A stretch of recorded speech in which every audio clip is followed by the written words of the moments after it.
महिला पे अटैक कर दो। और क्या अटैक सोशल मीडिया पे ये लोग कर रहे हैं। मैं पूछ रहा हूं, क्या पता है आपको पीसीएस का फुल फॉर्म, जिसमें 16th रैंक लाके वो आज एसडीएम बनी बैठी हैं। मैं तब भी कह रहा हूं, उसके बावजूद भी हो सकता है कुछ पर्सनल हो जो सिर्फ उन दोनों के बीच में हो, सिर्फ उन दोनों के बीच में हो। क्या आप मुझे बात बताइए, 1 मिनट के लिए सोचिए दर्शक, 1 मिनट के लिए सोचिए, अफेयर हुआ, इधर से हुआ या फिर उधर से हुआ, क्या मतलब अभूतपूर्व है? Is it unprecedented? Is it unheard of? क्या ऐसा आज तक कभी नहीं हुआ?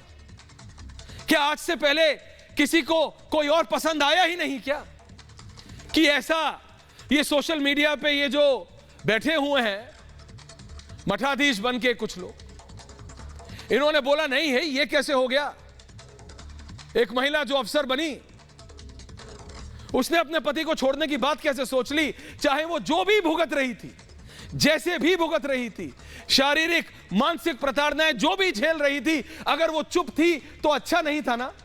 बर्दाश्त नहीं हो रहा था। अगर उसने अपनी दिक्कतें अपने में समेटी हुई थी, she kept her problems to herself. What was wrong in that?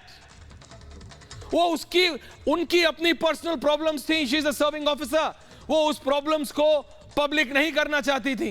भाई वो अपनी मेहनत से 16वीं रैंक लाके एसडीएम बनी है, उसको किसी की सहानुभूति नहीं चाहिए थी। कभी पता करने की कोशिश की आप लोगों ने? नहीं, सिर्फ कह दिया कि वो चरित्रहीन है, कह दिया चरित्रहीन। मैं तो तब भी सभ्य शब्दों का इस्तेमाल कर रहा हूं दर्शकों। आज इसीलिए शनिवार दोपहर को यह कर रहे, क्योंकि जब देखा हमने सोशल मीडिया तो हमने कहा हो क्या रहा है, ये कैसे हो सकता है, इसकी अनुमति कौन दे रहा है? कोई नहीं, कोई नहीं। और इसका असर आपको पता है क्या हो रहा है? बताऊंगा अभी क्या हो रहा है सर, और सुनवाऊंगा, क्योंकि ज्योति जी अकेली महिला नहीं है, या कहूं अकेली शादीशुदा महिला नहीं है जो कि पीसीएस या किसी एग्जाम की तैयारी कर रही है। लेकिन पता है इस सब प्रकरण ने, इस सारे प्रकरण ने क्या किया है? 150 से ज्यादा लोग हैं, या मैं कहूं पति हैं, and that's a fact for the people who don't understand fact and note it when I से 150, 150 से ज्यादा ऐसे हस्बैंड्स हैं जिन्होंने, या जिनकी धर्मपत्नी या जिनकी बीवियां एग्जाम्स की तैयारी कर रही थी, घर से दूर, उन्होंने वापस बुला लिए हैं। अरे बोले भैया आ जाओ, हमें नहीं कराना, हमें नहीं बनाना अफसर। सोच रहे माइंडसेट, एक कुछ लाइक्स, कुछ के लिए आप जो वायरल करते हैं, आपने सिर्फ ज्योति जी का चरित्र हनन नहीं किया, आपने सिर्फ ज्योति जी के चरित्र के ऊपर सवाल खड़े नहीं किए, आपने उन सब की जिंदगियों पे सवालिया निशान खड़े कर दिए जो लोग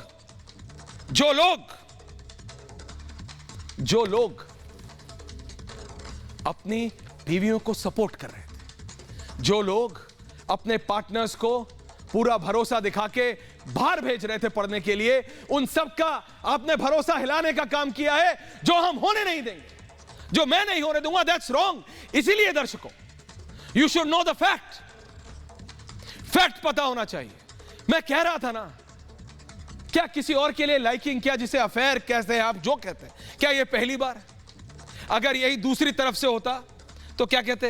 अरे वो दूर थी ना। क्या कहते?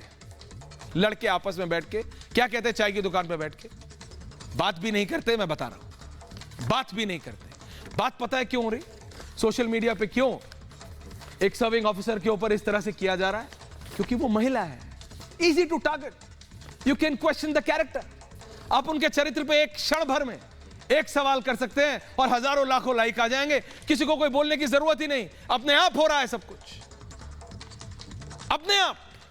और उस महिला के बारे में कोई नहीं सोच रहा। जो हो रहा है होने दो, जो चल रहा है चलने दो। क्यों? क्योंकि खुला राज है साहब, महिला है ना, जो मर्जी आए वो बोल सकते हैं। ये थोड़ी कि उसने पीसीएस का एग्जाम कैसे पार किया था। बरेली में तैनात है ज्योति मौर्य, पीसीएस अधिकारी। 2010 में आलोक मौर्य से शादी हुई, जैसे मैंने आपको बताया था। 2015 में पीसीएस में चयन हो गया था उनका। पीसीएस में 16वीं रैंक, ये मार्क करिएगा, एनग्रेव दिस, 16th रैंक थी, 16वीं रैंक। 116 भी ला सकते हैं वो लोग जो सवाल खड़ा कर रहे हैं। पूछ रहा हूं मैं, बताइए, या तो आप सब ने कभी एग्जाम देने की सोची होगी, या आपके बच्चे, आप बताइए पीसीएस में 16वीं रैंक लाना कितना मुश्किल होता है? मुझे पता है कितना मुश्किल होता है, पता है कितना मुश्किल होता है। एंट्रेंस की तैयारी क्या क्या करना पड़ता है। 16th rank and what is she getting? हाँ, गलत काम करे ना, सवाल करिए उसकी पर्सनल लाइफ पे क्यों भाई? आपको पता है क्या कि वो किस शारीरिक या फिर मानसिक प्रताड़नाओं से गुजर रही थी? नहीं, लेकिन बोलना है। 2 जुड़वा बेटियों के साथ रहती हैं, 6 जिलों में हो चुकी है तैनाती, बनारस की रहने वाली है, 2 बेटियां हैं इनकी, 2 बेटियां। लेकिन उन सोशल मीडिया के लोगों को थोड़ी कुछ पता है। मुझे तो आई डाउट कि उन्हें पता भी होगा कि उनकी 2 बेटियां हैं, लेकिन बोलना है क्योंकि वायरल होना, बोलना है क्यों? क्योंकि लाइक्स लाने हैं। किसी की जिंदगी बर्बाद होती है, हो जाए, किसी के साथ जो होता है हो जाए, लेकिन बोलना है तो बोलो। चतुर, अब जरा आलोक मौर्य के बारे में जरा बता दें, क्योंकि ये तो बता दिया ना कि ये कौन थे। आलोक मौर्य के बारे में जरा बता देते हैं। आलोक मौर्य, जिनका एक बहुत ही भावुक स्थिति में, और मैं मान सकता हूं, 100% कह रहा हूं, एक बार सवाल नहीं खड़ा कर रहा कि उन्होंने अपने जीवन की सारी कमाई ज्योति जी की पढ़ाई में लगा दी, सारी लगा दी होगी। मैं एक बार नहीं सवाल खड़ा करूंगा, लेकिन क्या पता है आपको, वो चतुर श्रेणी के कर्मचारी हैं, बहुत मेहनती हैं, आजमगढ़ के रहने वाले हैं, प्रयागराज से ग्रेजुएशन की। उनके पिताजी पेशे से टीचर थे, पुलिस में जाना चाहते थे लेकिन सफलता नहीं मिली। सफाई कर्मचारी में उनका चयन हुआ और उन्होंने बहुत ही हिम्मत से काम किया। इसमें क्या खराबी अगर कोई चतुर श्रेणी का, if someone is a 4th grade employ, अपनी मेहनत से कमा रहा, अच्छी बात है। लेकिन गलत वहां है कि जब किसी एक के कहने से आप दूसरे के चरित्र पर सवाल कर लेते हैं। समझ रहे हैं आप? आपको एक मैं कुछ फैक्ट्स देना चाहता हूं, क्योंकि पता होने चाहिए देश की जनता को। मेरे साथ पैनलिस्ट भी जुड़ेंगे, मेरे साथी भी हैं, आम लोगों के साथ। अनामिका जी आ रहा हूं, नेहा जी आ रहा हूं, लेकिन ये कुछ फैक्ट्स हैं। 2-3 मिनट और दीजिए आप लोग, मुझे दिखा दीजिए एक बार दोनों कौन है। नेहा जी, अनामिका जी, सिर्फ 5 मिनट मेरे को और दीजिए, because there are certain facts ma'am which I would want to give. नमस्कार, थैंक यू शनिवार दोपहर को भी हमारे साथ जुड़ने के लिए।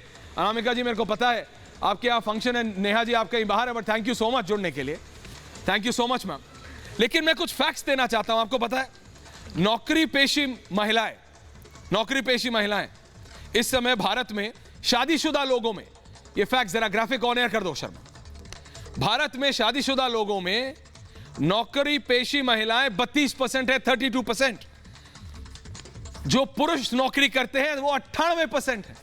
डिफरेंस देखिएगा, पुरुष 98% है, महिलाएं 32%। आयु वर्ग 15 से 49 साल, और ये हमारा जो सोर्स है वो नेशनल फैमिली हेल्थ सर्वे है। भारत में साक्षरता का दर, ये पता होना चाहिए उन लोगों को जो सवाल खड़ा कर देते हैं, क्योंकि उसका जब इंपैक्ट सुनाऊंगा ना, तो नेहा जी और अनामिका जी, दिमाग एक बार दोबारा सोचने को मजबूर हो जाता है कि क्या इंपैक्ट हो रहा है। भारत में साक्षरता की दर, पुरुषों में साक्षरता 82% है, 82%। शर्मा ग्राफिक ऑन है नाउ, 82%। राष्ट्रीय औसत 74%। महिलाओं की साक्षरता 65% है, 65%। यह 2011 का सेंसस है। उच्च शिक्षा में नामांकन 2020 और 2021 के बारे में आपको बता रहा हूं, और इसमें डिस्पैरिटी समझिएगा। और उसके बावजूद अगर कोई महिला, किसी की बेटी, किसी की बीवी, किसी की बहन पढ़ के एसडीएम बन जाए, 16th पोजीशन लाती है, तो उस सवाल सिर्फ एक खड़ा होता है कि तुम्हारा चरित्र खराब है। ओके, 2020-2021 उच्च शिक्षा में नामांकन, पुरुष 82%, महिला 49%। समझिए, और यह बहुत महत्वपूर्ण है जो अगला है, शादी के बाद महिलाओं की शिक्षा। शादी के बाद महिलाओं की शिक्षा, 7% महिलाएं ही पढ़ाई जारी रख पाती है। अनामिका अंबर जी, ये ज्योति मौर्य, नेहा जी उस 7% में आती है। मेरे साथ, मेरे स्टूडियो में मेरे एंकर भी जुड़ रहे हैं मेरे साथ, they should come on the podium with me. सिर्फ 7% महिलाएं पढ़ पाती हैं, सिर्फ ओनली 7%। दर्शकों, ये आपको पता होना चाहिए, सिर्फ 7% महिलाएं शादी के बाद पढ़ पाती है, और जो पढ़ के अफसर बन जाती हैं, उनके साथ क्या करते हैं कुछ लोग जिनसे बर्दाश्त नहीं होता, वो क्या करते हैं, उनके चरित्र पर सवाल खड़ा करते हैं। सिर्फ 7%। और तो देखिए जरा, सिर्फ 6% लड़कियों को शादी के बाद अपने ससुराल में पढ़ने की अनुमति मिलती है। Eight there in-laws house only 6%, 94% को तो अनुमति ही नहीं मिलती। और जब आप इस तरीके की बेतुकी बेहूदी बातें अपने आप को वायरल करने के लिए स्प्रेड करेंगे तो ये 6% भी कहीं 0.6 ना हो जाए, मुझे तो इसका डर है। इसलिए we are getting facts to you. 93% महिलाएं पारिवारिक बोझ में फंस जाती हैं, in their family burden, and this is not wrong. ये आप भी जानते हैं। अपने घर में अपनी मां को देखिए, अपनी बहन को देखिए, अपने घर में जितनी महिलाएं देखिए और समझिए 93% इन 93% में आपका, मेरे, किसी के भी घर पे जो महिलाएं हैं वो हो सकती हैं। यू आर लकी अगर आप काम कर रहे हैं और ओनली इन 7%, और अगर आप शादी के बाद भी काम कर रही हैं तो आर ओनली 6%, सिर्फ 6% में से आप हैं। How lucky are you.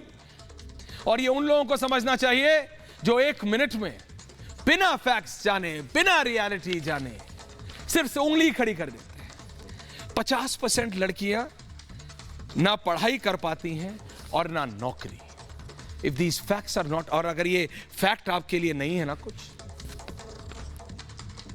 तो I really think you are insensitive. सिर्फ ज्योति जी की तरफ नहीं, पूरे समाज की तरफ। और ये आपको समझने की जरूरत है, हमें नहीं।